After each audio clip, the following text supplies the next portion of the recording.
The initial forecast for Milton from the National Hurricane Center predicted landfall within 12 miles. The first National Hurricane Center forecast for what would eventually become Hurricane Milton was remarkably accurate, only a few miles off from the storm's actual landfall location, despite being issued when the storm was still over 850 miles and more than 4 days away from Florida.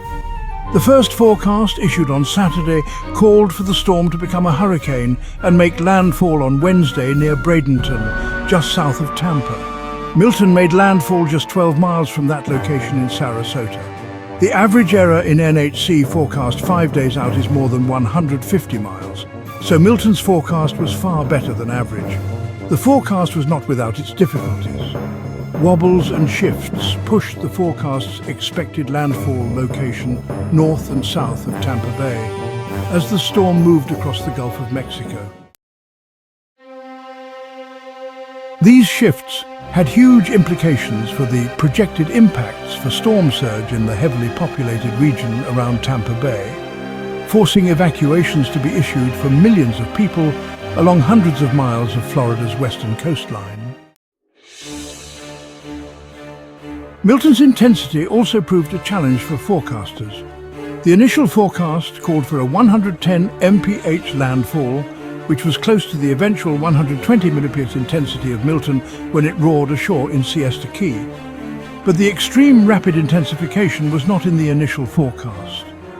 Hurricane Milton peaked at 180 mph on Monday, one of the strongest hurricanes ever observed in the Atlantic Basin, 70 mph above the peak intensity predicted initially from the Hurricane Center.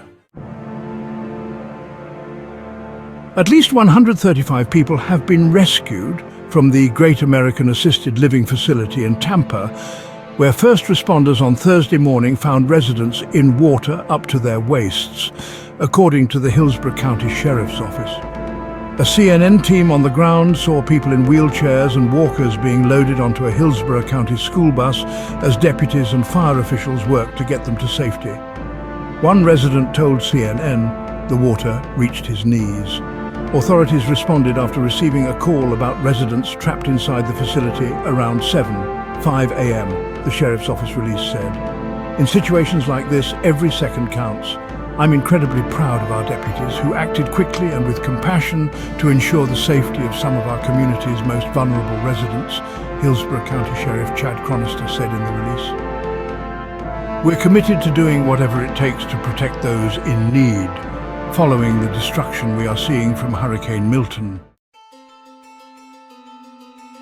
Storm surge caused water levels in Naples, Florida, to reach their second highest level on record, more than 5.2 feet over normal high tides. The city saw its highest levels during Hurricane Ian in 2022. During Hurricane Helene just a few weeks ago, it saw 5.12 feet of water. Meanwhile, St. Petersburg, Florida, had a 1 in 1,000 year rainfall event with 18.31 inches of rain falling on Wednesday.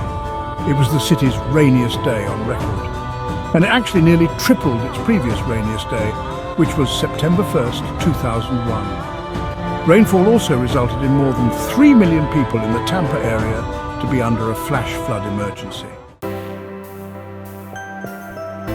Bridges are reopening throughout the Tampa area now that the storm has moved through and officials have completed damage assessments.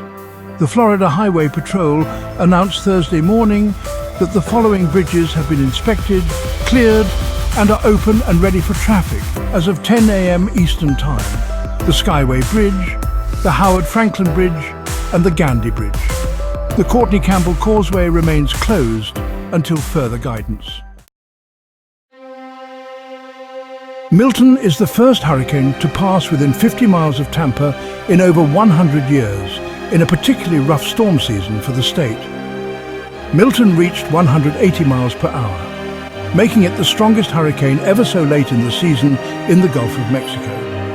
It is also tied for 6th strongest anywhere in the Atlantic Basin at any point of this year.